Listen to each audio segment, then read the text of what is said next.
모든 분야에 협조할 수가 없습니다. 제가 말씀드린 것처럼 야당과 협력을 하시면 협력하기 위해서 우리가 법사위까지 양보하고 이걸 했지 않습니까? 대부분의 법은 다 여야 합의로 통과되고 있습니다. 근데 100% 어떻게 다 일치가 되겠어요? 민주주의라는 게 그거를 계속 논의하자는 것은 하지 말자는 거지, 통과가 안 되자는 거죠. 그런 경우는 하는 겁니다. 예를 들어서 세종시 관련 법도 이거 안 하면 단독으로 통과시킬 겁니다. 근데 저희 당 후보 6분은 아무래도 김대중, 노무현, 문재인 이 세 분의 대통령과 함께 정치를 해왔던 분들이 대부분이고 공동의 가치와 경험을 공유하고 있어서 동질성이 훨씬 강한 반면에 야당 후보님들은 워낙 동질성이 별로 없잖아요. 일단 출신 배경도 다 다르고 공동의 가치를 가지고 무슨 정치를 해온 게 아니기 때문에 오로지 그냥 반문재인 정권 교체, 일단은 정권을 뺏고 보자. 안녕하세요. 뉴스원TV 기자 윤다혜입니다. 내년 3월 대통령 선거를 앞두고 경선 후보들이 치열한 경쟁을 하고 있는 이 중요한 시기, 당 대표라는 자리는 누구에게나 막중하게 다가올 텐데요. 오늘은 원팀을 강조하며 당을 진두지휘하고 계시는 송영길 더불어민주당 대표님 만나 뵙고 당과 경선에 관한 다양한 이야기 나눠보도록 하겠습니다. 대표님 안녕하세요. 네, 안녕하십니까. 대표님 얼마 전에 취임 100일을 맞이하셨잖아요. 네. 이 중요한 시기에 당대표로서 지난 100일 좀 가장 잘했던 것과 좀 아쉬웠던 점을 하나씩 꼽아보자면 좀 어떤 게 있을까요? 매번 고비가 많았습니다. 하나하나 그런데 잘 풀어왔지 않았나 싶은데 지난번 되자마자 첫 번째 고비가 장관 인사청문회 때 사실 그 상당히 어려운 일이었는데 청와대와 크게 갈등을 빚지 않으면서도 당내 의견을 잘 수렴해서 해수부 장관 후보자 한 사람 낙마하는 걸로 잘 타협이 돼서 서로 간에 상처를 남기지 않고 잘 마무리됐다는 평가를 받았습니다.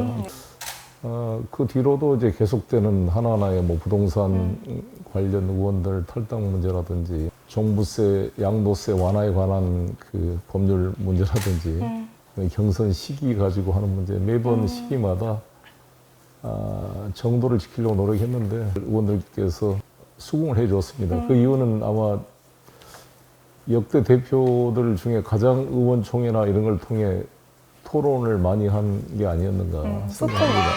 그래서 각 선수별 의원님들 만나 간담회도 하고 또 상임 고문님들 의견도 수렴하고 지금도 제가 매 오찬마다 의원들 지금 세 분씩 모셔서 지금 오찬을 계속 하고 있습니다. 그래도 좀 아쉬웠던 것. 이 부분은 좀 더 잘할 수 있었지 않았을까? 제일 아쉬운 부분이 지금 부동산 관련 부분이죠. 그러니까 이거는 이제 부동산이라는 게 공급 대책이 워낙 시간이 걸리기 때문에 최소한 5년 이상의 시간이 걸립니다. 지난번 박근혜 정부 때와 그때 박원순 시장 때 공급이 그때부터 준비되고 했어야 지금 이제 공급이 실현될 수가 있는데 워낙 그때 준비가 안 돼 놓다 보니까 지금 우리 정부한테 상당히 지금 어려운 상황이 돼 있고 지금 우리가 공급 대책을 세우면 이게 다음 정부에 이제 구체화되는 거잖아요. 그거를 한번 당겨보려고 저희들이 노력하고 있습니다. 그러면 어쨌든 좀 국정 운영 파트너로서 좀 야당과 협조를 해야 될 텐데 모든 분야에 협조할 수가 없습니다. 제가 말씀드린 것처럼 야당과 협력을 하시면 협력하기 위해서 우리가 법사위까지 양보하고 이걸 했지 않습니까? 대부분의 법은 다 여야 합의로 통과되고 있습니다. 근데 100% 어떻게 다 일치가 되겠어요? 민주주의라는 게 100% 일치되는 만장일치가 어떻게 가능합니까? 그래서 다수결의 최후에는 표결을 하는 거 아니겠습니까? 국회가 우리 민주당을 170석이 넘는 의석을 줬는데 우리 지지자들은 왜 이런 거 하나 못하냐고 아우성입니다. 어쩌다 1년에 단독 통과된 게 몇 개나 됩니까? 수백 개 법안이 통과되는 것 중에 한두 개 통과된 걸 가지고 단독 국회 입법 독재다 이렇게 매도하는 것은 억울하다고 저는 생각하는 겁니다. 이 사안 자체가 더 논의를 하면 의견이 수렴될 걸로 보여지는 게 아니라 아예 작심하고 그냥 무조건 반대하고 있는 상황에서 어떻게 그거를 계속 논의하자는 것은 하지 말자는 거지 통과가 안 되자는 거죠. 그런 경우는 하는 겁니다. 예를 들어서 세종시 관련 법도 이거 안 하면 단독으로 통과시킬 겁니다. 계속 말로는 김기현 대표도 뭐 반대 안 한다 이렇게 말을 해놓고 실제로는 안 도와주잖아요. 이미 부지까지 다 확보돼 있고 예산까지 다 돼 있는데 국회 운영위원회에서 발목을 잡고 세종시 국회의사당 법을 통과 안 시키면 이런 것은 결단할 수밖에 없죠, 저희들이. 오히려 세종 시민들은 민주당 반대 운동하겠다 이렇게 나를 공격해요. 내가 억울해가지고 아니 왜 그렇습니까? 야당이 안 해서 못하고 있는데 그러면 뭐라 그래 그분들이 아니 170석이 넘는 여당이 결정하면 되는 건데 왜 야당 핑계대고 안 하고 있냐 이렇게 공격을 합니다, 저희들을. 그럼 이제 좀 야당 관련해서 질문을 한번 드려볼게요. 이제 이준석 당대표와 윤석열 전 검찰총장을 중심으로 보이고 있는 좀 국민의힘의 균열, 네. 좀 어떻게 보실까요? 제가 남의 당에 대해서 뭐 말하는 건 그렇죠. 저는 이제 같은 당대표 입장에서 이준석 대표 입장을 저는 좀 더 이해가 되는 그런 거로 보여지고요. 당에 입당을 했으면 당 대표나 당 지도부 결정에 승복해야 하는 게 당인으로서의 자세가 아닌가요? 근데 윤석열 그분은 자기가 총장일 때만 그러고 그러지 않을 때는 항상 좀 반대로 튀었지. 그 정당 활동을 안 해보셨기 때문에 그런지 모르지만 올바른 자세가 아니다 이렇게 보여지고. 근데 저희 당 후보 6분은 아무래도 김대중, 노무현, 문재인 이 세 분의 대통령과 함께 정치를 해왔던 분들이 대부분이고 공동의 가치와 경험을 공유하고 있어서 동질성이 훨씬 강한 반면에 야당 후보님들은 워낙 동질성이 별로 없잖아요. 일단 출신 배경도 다 다르고 공동의 가치를 가지고 무슨 정치를 해온 게 아니기 때문에 오로지 그냥 반문재인 정권 교체, 그 정권 교체가 어떠한 나라, 어떠한 대한민국, 어떠한 정권을 만들겠다는 내용에 대해서는 천차만별이면서 일단은 정권을 뺏고 보자. 전리품 나누는 것은 다음의 문제다. 이런 식의 어떤 이해 타산으로 모여진 외인부대 연합 같은 느낌이 되기 때문에 야당의 과제라고 봅니다. 그러한 약점을 어떻게 극복해 갈 것이냐. 좀 최근 이준석 당대표의 리더십 관련해서 좀 잡음들이 좀 많이 나오고 있는 상황이에요. 그렇다면 이제 같은 비록 다른 당이지만 같은 당대표라는 자리를 영위하고 계신 대표님이 보시기에는 좀 이준석 대표의 리더십 좀 어떻게 평가하고 싶으세요? 국민의힘 그 당원들이나 지지자들이 이준석 대표를 저렇게 압도적으로 당선시켰으면 그 취지가 있지 않겠어요.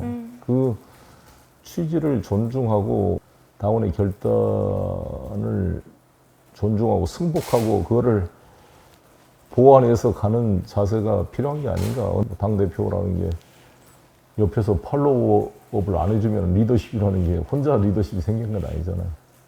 내부에서 비대위 논 이게 뭐 이제 아니라고 다 진화를 했지만 조금이라도 자기들 귀에 안 맞는다고 비대위 그거는 일종의 전당대회 불복론이잖아요. 그러면 우리가 대선도 대선 불복 이런 게 국민들로 좀 지탄을 받는 것처럼 민주주의는 민주로 결정된 세대에 대한 승복을 전제로 한 거 아닙니까? 야당이 잘 극복해 나가기를 바랍니다. 좀 대표님께서 보시는 각 후보별 장점과 단점이 조금 있을까요?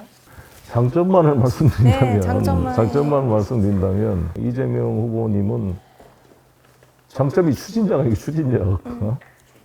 이재명 한다면 합니다라는 장점으로 부각된 면이 있는 그렇죠. 거죠. 우리 국민들이 너무 답다 보니까 좀 뭔가 결정이 가타부타 빨리빨리 안 난 거에 대한 우리 국민들의 또 급한 성격상 그런 실천력, 뭐 계곡의 상인들 그냥 그 무허가 상인들 그 바로 정리한 문제라든지 아니면은 그 신천지 이만희 집 앞에까지 가서 영상 집회하는 그걸 다 뭐 쇼라고 그럴 수는 모르지만 국민들 봤을 때는 속이 시원한 면이 있는 거죠, 집행력이.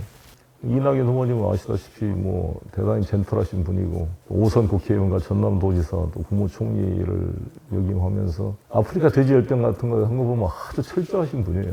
철저하게 그다음에 강원도 산불 처리한 것 같은 거 보면은 호평을 받았다고 봅니다. 정세균 대표님은 아마 지금 6번 후보 중에 가장 국정 경험이 풍부한 분 아닙니까?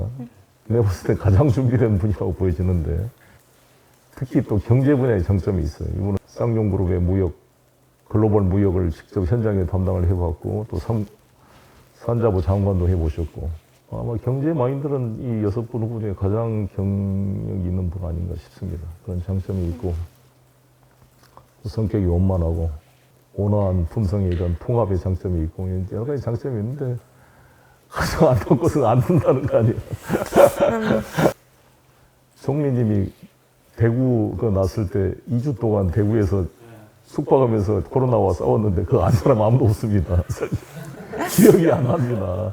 이재명 후보처럼 이만희 집 앞에 가서 한번 빨리 이만희 나와라고 이게 뭐 퍼포먼스를 해야 우리 좀 그 기억을 할 텐데 죽어도 고생했지만 잘 모릅니다. 네.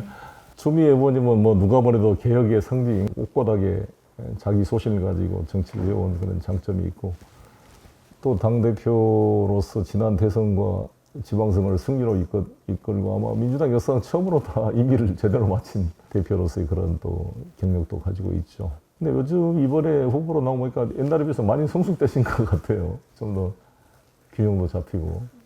박용진 후보는 유치원 3법도 그러고 이번에 연금 개혁이라든지 뭐 법인세 인하라든지 뭔가 금기에 도전하고 새로운 자기 몫을 내려고 하는 긍정적인 면이 있다고 봅니다. 우리 민주당이 그 일사불란하게 보일지 모르지만 당내 민주주의가 아주 침체됐다는 그런 다양한 목소리가 너무 없다는 속에서 자기 목소리를 내는 정치인으로서 소신 있고 그런 장점이 있습니다. 김두관 후보님은 어떤 누가 말해도 선명한 자치분권 서울공화국 체제 개혁에 대한 선명한 자기 메시지와 또 그것을 뒷받침할 수 있는 입지전적인 경험이 있다고 봅니다. 마을 이장에서부터 남해군수, 경남도의사, 안행부, 행안부 장관에 이르기까지. 대변인 그러면 이제 경선 관련해서 좀 질문 좀 드리겠습니다. 지금 일부 캠프에서 코로나 확진자도 나오고 경선은 그냥 예정대로 할 수 있는 해야 됩니다. 저는 이제 위스 코로나 이런 말까지 나올 정도잖아요. 앞으로 완전한 집단 면역이 가능할 것인가. 이렇게 코로나 굵고 작게 과연 방역이 가능할 것인가에 대한 고민이 있습니다. 독감처럼 통제 가능한 수준으로 이렇게 방역을 관리하면서 공존할 수밖에 없는 게 아니냐 이런 이제 얘기가 나오고 있잖아요. 그것도 앞으로 이제 고민될 과제인데 마찬가지로 우리가 코로나가 막 헌달해서 이걸 방역이나 이거 우리의 기술력으로 돌파를 해가야지 이것 때문에 계속 연기하면 결국 대선도 못 치는 거예요. 그런 논리면 앞으로도. 저희가 10월 10일 날 나는 후보가 결정되는 게 한 달 정도 빠르잖아요. 저는 지금 제 소견으로는 우리가 야당보다 한 달 빨리 이 후보를 확정하는 것이 나는 장점이 될 수 있다 이렇게 봅니다. 어떤 장점이냐면 첫 번째는 이 경선 과정에서는 이 후보님이 전체를 통합하는 공약이나 리더십을 발휘하기가 쉽지가 않습니다. 일단 자기 열성 지지자들에게 호소를 해야 되고 열성 지지자들과 배치되는 공약을 말하기가 어려워요. 경선에 당선되는 게 일단 목표니까. 그래서 중도를 향한 메시지나 확장력을 발휘하기가 쉽지가 않습니다. 당내 경선이 오래되면. 뭐 내부끼리 또 무슨 검증이나 그러면 어찌됐건 치열하게 싸우면서 그게 시너지가 나오기보다는 상호 상처가 될 기간이 길어지는 것은 좋지가 않고 한 달이라도 빨리 결정돼야 그 상처를 아무르고 하나로 만들 시간을 버는 거잖아요. 같이 식사도 한번 하고 뭐 앙금도 풀고 뭐 만나고 해야 될 거 아닙니까 이제 새로 뽑힌 후보를 중심으로 이제 하나로 하려면 절대적 시간이 필요합니다. 또 후보의 어떤 경선 과정에서 했던 공약들은 어설픈 것도 많잖아요. 그럼 당이 준비하는 것과 같이 조율을 해서 실현 가능한 공약으로 많은 튜닝을 해야 됩니다. 조정을 해야 될 시간이 필요합니다.